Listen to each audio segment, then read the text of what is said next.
4 years ago, these 5 starlets were plucked from obscurity to form a new girl group. 3 best-selling albums later, Girls Aloud has become Britain's biggest girl band, and this is the behind-the-scenes, access all areas, peek into the world of Cheryl, Nadine, Kimberly, Nicola and Sarah. It's not like every day you get to come to Shanghai for a job. I feel like I'm in a different world. This week, our famous 5 face a colossal clash of cultures when they head east to China as guests of Ken Livingstone. I've always been a Girls Aloud fan. But they soon suffer a bad case of homesickness. I don't like it generally, I don't like it. And meet some very bemused locals. Do you know the English pop band, Girls Aloud? For A-list girls used to the VIP treatment, it's a shock to the system. Maybe they think that we're all hot. And things don't exactly go according to plan. That was the worst performance I have ever done. While back home in Newcastle, Cheryl gets a warmer reception than she bargained for. He's weighing on us. It has pissed all over us.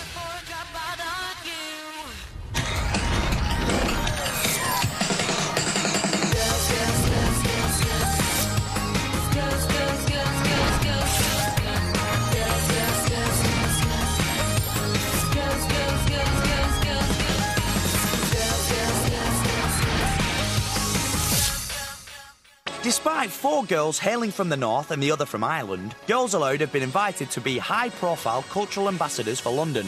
The girls were asked to come out to Shanghai as part of a cultural delegation headed by Ken Livingstone. I'd never, ever even thought 4 years ago we'd still be here now, so being asked to be cultural ambassadors is a real achievement. The Mayor of London has asked Girls Aloud to accompany him to communist China. More people will understand a bit about Britain when they tune in to see Lu Chun, and they also catch sight of Girls Aloud. And Girls Aloud management are chuffed at the prospect of billions of potential new fans. I think China would be a good place for the girls to break into the market.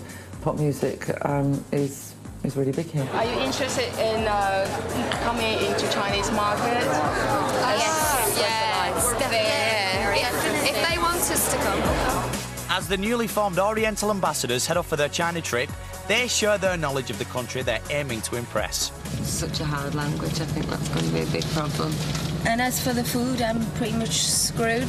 The, cat and dog and stuff just makes you feel like you don't dare eat anything. But being away from friends and family and jetting off to foreign climes doesn't suit all the girls. Kids around the whole place. The girls really like travelling, especially Nadine. She loves it, absolutely loves it. Sometimes it's a culture shock for all of them, but they're young girls that haven't travelled the world yet and they're experiencing different things. And there's obviously going to be countries where they feel more at home than others.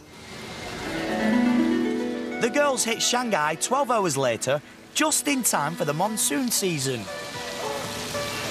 Wow! What a lovely day it is in Shanghai! And within minutes of arriving, Cheryl's already not happy. I don't mind at all flying here for work. I think it's great. But other than that, I would never choose to go. So, I'm not interested. It's difficult when we're travelling and they're homesick because you just have to try and make the trip as fun as possible because to get through it, really, that's all one can do. Most people that travel a lot do get homesick, but it is part of the job. See, I love doing things like this. I love going abroad, going different places and, seeing all different things and seeing all different walks of life. So, and this is a total culture shock from London. My first impressions of China have been, it's a really nice place. Was he shouting at me? It's quite nice to be asked to represent the UK, well, London really, even though we're not from there. I suppose it's flattering that he's asked us. He obviously thinks that we're exciting enough to try and interest people and persuade them to come and visit London, so it's not too bad, I suppose. Cheryl and Nicola are definitely feeling the weirdness of the cultural difference. Definitely. Definitely. They don't want to leave the hotel. Despite the torrential rain, the girls decide to visit Shanghai's largest temple. But homesick Cheryl's not having any of it. It rains out here, it certainly rains. That's my idea of hell. I want to go home. Do you? Yes. While Sarah and Nadine do their best for East-West relations. Wow. Look at this. This is nice. Sarah, I'm going to say a prayer. I'm do a prayer or something, but I don't even know what. You don't say a Hail Mary in here. No, you just go, I see some hot guys and they're checking us out, so I'm like, I'm the first one to say where? In a temple as well. In a temple. See, that's karma. Karma, we paid our respects and now look what's happening. Thank you, God. Thank you, Buddha. Karma Chameleon Sarah continues to get friendly with the locals by picking up a bit of the lingo. Not Thai. Cha. Cha. Cha, yes. For Chatty. tea. Yes. Chatty. And for Buddha, it's called a Fo. Four. Fo. That's Buddha, where you pray. Fo. What as in four? Fo. Second term. Fo. Four? Yes. Okay. That's right. And as all 5 girls go for lunch, the local cuisine is all a bit too much for the London ambassadors. I think we might be heading that way because the Pizza Express. But things don't get any better for Nicola and Cheryl as they pay a visit to the ladies.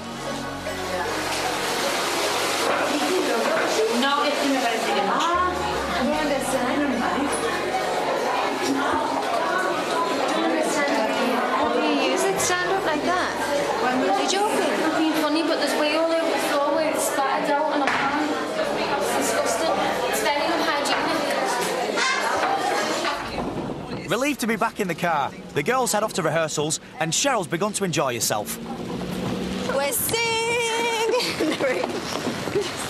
No, it's surprising. It's really wet. You've got to think positive, haven't you? Smile. It is away. I'm sure this wasn't necessary. The sound check? Yes. Or the fact that we're here, both. The highlight of the evening is we're going to have a performance by Girls Aloud, and we're also going to have a performance by Liu Chun, who is the winner of Chinese Pop Idol, the most famous lady in China.